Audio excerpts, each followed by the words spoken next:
Halo, assalamualaikum warahmatullahi wabarakatuh. Salam sejahtera selalu pastinya buat kita semua ya, teman-teman dimanapun berada senantiasa sehat dan baik-baik saja. Amin ya robbal alamin. Kita ketemu lagi dong. Nah, belajar bareng lagi bersama Bonsai Imaji, channelnya Belajar Bonsai. Channel yang pastinya selalu pengen tahu dan kenal bonsai lebih jauh. Kita punya bahan beginian nih teman-teman. Nah, ini boleh dibilang agak-agak enak-enak gampang gitu ya bonsai-bonsai begini nih. Ini bonsai dongkelan teman-teman. Bonsai apa itu bang? Serut lah ya kan. Nah, karena kita orang Indonesia, kita cari bahan yang lokal-lokal aja lah, yang domestik lah gitu kan. Lagian bahan-bahan tropis di kita nggak kalah kok ya kan, sama bahan-bahan yang dari negara-negara asalnya bonsai itu sendiri, semisal Cina atau Jepang gitu kan. Nah, ini serut kita tanam terbalik karena memang uniknya tuh ditanam terbalik gitu ya teman-teman. Nah, jadinya kalau kita tanam terbalik ada dong gitu kan karakter-karakter yang menantang gitu kan, mau kita apain. Nah, jadi kalau tanya mau kita apain nih, nah, sama ya teman-teman ya, kalau punya bonsai dari dongkelan itu pasti teman-teman mikirnya tuh nggak mungkin dibikin formal atau informal gitu kan. Pasti larinya harus ke naturalis atau ekspresionis gitu. Nah, cuman kadang-kadang jangankan pemula nih yang baru main bonsai, yang udah lama di bonsai aja kadang-kadang nggak bisa bedain antara naturalis dengan ekspresionis.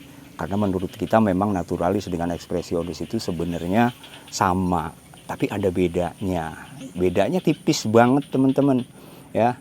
Bedanya itu hanya di arti katanya itu sendiri loh ya. Nah, jadi teman-teman nanti bisa bedain bonsai naturalis sama ekspresionis itu kayak apa. Itu ada di arti kata itu sendiri. Seperti misalnya kata naturalis itu artinya kan dia alam banget gitu kan, nirunya alam banget gitu. Nah itu naturalis. Sederhananya gini deh, kalau teman-teman seorang fotografer terus teman-teman pengen motret hutan, pasti teman-teman cari angle yang bagus, cari angle di mana hutan itu bisa kita lihat, kita tampilkan keindahannya.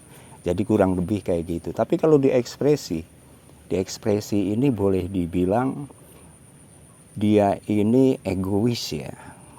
Aliran ekspresionis ini adalah aliran yang egois, aliran yang boleh dibilang masa bodoh orang mau bilang apa, jadi kurang lebih kayak gitu. Karena ekspresionis ini memang sebuah karya yang mengeksplor jiwa teknisinya itu sendiri tanpa ada campur tangan orang lain. Jadi kurang lebih kayak gitu, paham ya teman-teman ya. Nah, jadi kalau yang naturalis itu ibarat seorang fotografer mengambil scanner ya, landscape, pemandangan, cari sisi yang indah, pengen menampilkan sesuatu yang indah ya, apapun caranya, bagaimanapun bentuknya, dari sisi manapun bisa diambil. Tapi kalau ekspresionis adalah bagaimana seseorang bisa melukis sesuatu yang bahkan di real itu nggak ada, kayak lukisan abstrak gitu teman-teman.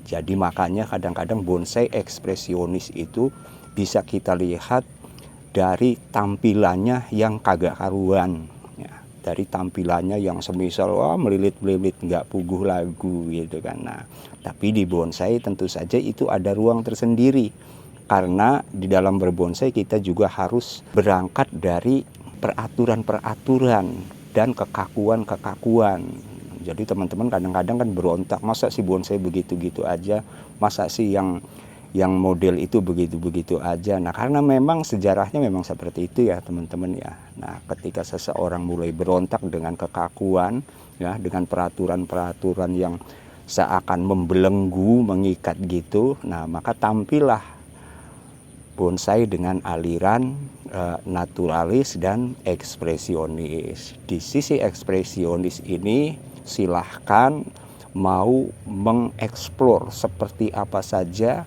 terserah teknisinya, terserah kita. Tapi dengan syarat tentu saja, karena naturalis ataupun ekspresionis ini adalah karya seni, maka harus ditampilkan dengan sopan, ya kan? Nah gitu, dengan dimensi-dimensi yang harus mampu menampilkan sisi keindahan, karena ini seni begitu. Gak bisa dong kita bikin bonsai karena ini ekspresionis, sebodoh lah semau kita dengan bener-bener semau kita, ya kan, campur aduk kagak puguh lagu, kagak enak dilihat, bukan karya seni dong. Itu aja catatannya ya teman-teman ya. Kita lanjut deh, nih bonsai mau kita apain, karena sudah pasti ini akan lari ke ekspresionis. Ke naturalis sebenarnya bisa nih teman-teman ya. Nah enaknya di naturalis dan ekspresionis itu kita nggak punya pakem 1, 2, 3 gitu ya. Nggak punya pakem juga harus cabang mana yang besar dan harus cabang mana yang kecil, karena memang susunannya seperti ini. Beda sama bonsai formal. Bonsai formal itu dia punya skema kaku, itu pantas karena dia pohonnya berdiri, terus cabang yang paling bawah udah seharusnya lebih besar dari yang atas. Nah, itu udah nggak bisa ditolak lagi gitu kan, oleh kita yang bodoh pun gitu, nggak bisa ditolak lagi seperti itu.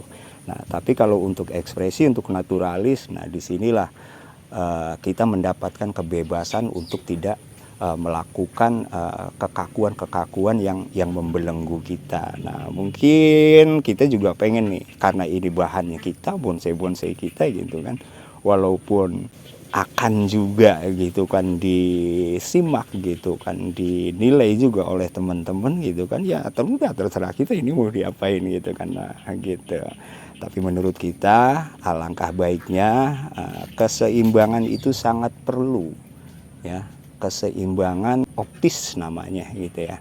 Nah kemudian juga kita harus menciptakan ruang kosong ya, itu harus dipikirkan juga.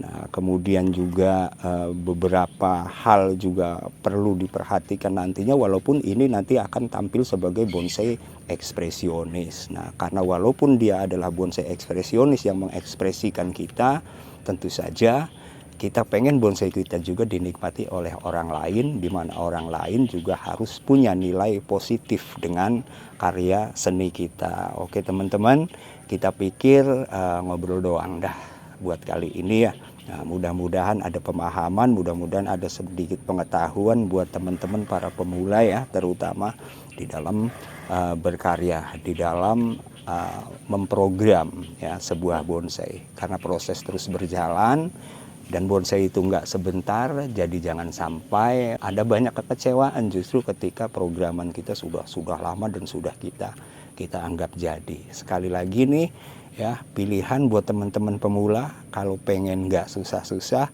pilih bonsai dengan aliran naturalis atau dengan aliran ekspresionis. Walaupun sebenarnya bikin bonsai nggak ada yang gampang, ya kan. Nah sulitnya di mana? Sulitnya karena kita menunggu waktu yang lama. Oke, terima kasih, itu aja teman-teman ya. Sekali lagi terima kasih banget buat teman-teman yang udah dukung channel Bonsai Imaji. Ini saja di kesempatan kali ini, bersama Bonsai Imaji kita berkarya dan berimajinasi. Assalamualaikum warahmatullahi wabarakatuh.